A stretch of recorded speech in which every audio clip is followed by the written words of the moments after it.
Ticket ధరల పెంపుపై high court ఆగ్రహం వ్యక్తం చేసింది. మనశంకర వరప్రసాద్ సినిమా టికెట్ ధరలను పెంచారని, ఈ విషయాన్ని కోర్టు దృష్టికి తీసుకురాలేదని పిటిషనర్ కోర్టుకు తెలిపారు.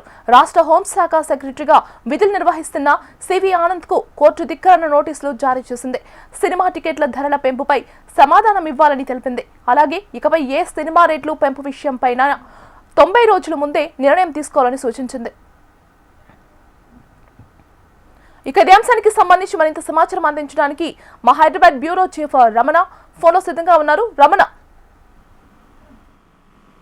హోంశాఖపై హైకోర్టు కొంత ఆగ్రహం వ్యక్తం చేసేందుకు భావించాల్సి ఉంటుంది. అంటే కోర్టు దిక్కన్నగా ప్రభుత్వ నిర్ణయాన్ని అంటే మనకు కేంద్ర మన హోంశాఖ సంబంధించినటువంటి నిర్ణయంపై అది ఖచ్చితంగా కోర్టు దిక్కనకి వస్తున్నటువంటి కామెంట్ కూడా హైకోర్టు చేసింది. అంటే సినిమా టికెట్ల ధరల పెంపుపై ఏదైతే ముందు వచ్చినటువంటి రాజాసాబ్ సినిమాకు సంబంధించి ఆల్రెడీ కోర్టు ఏవైతే ఆదేశాలు ఇచ్చిందో ఆ ఆదేశాలను కాదని మళ్ళీ కొత్త ఆదేశాలు కోర్టుకు అనుమతి లేకుండా, అంటే కోర్టుకు సమాచారం లేకుండా ఏ విధంగా ఇస్తారంటూ కూడా కోర్టు ప్రశ్నించింది.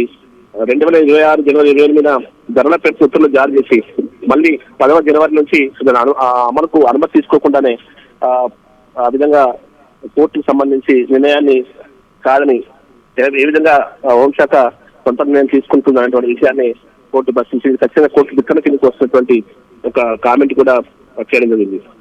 అంటే తెలంగాణ సినిమా రెగ్యులేషన్ యాక్ట్ ప్రకారం ఏదైతే 1955 యాక్ట్ ఉందో దాని ప్రకారమే నిర్ణయాలు తీసుకోవాలి. 90 రోజుల ముందే నిర్ణయం తీసుకోవాలి, కానీ అకస్మాత్ నిర్ణయాలు తీసుకోవద్దు. ఆల్రెడీ కోర్టు ఆదేశించి ఉంది. గతంలో ఉన్న పిటిషన్లకు సంబంధించిన విషయాల సందర్భంలో కూడా మేము కొన్ని విషయాలు చెప్పాం. అవన్నీ పట్టించుకోకుండా సొంత నిర్ణయాలు ఏ విధంగా తీసుకుంటారని కూడా కొంత కోర్టు ఆగ్రహం చేసింది. దీనికి సంబంధించిన వివరణ ఇవ్వాలంటూ కూడా కోర్టు స్పష్టం చేసింది. Right Ramana, thank you.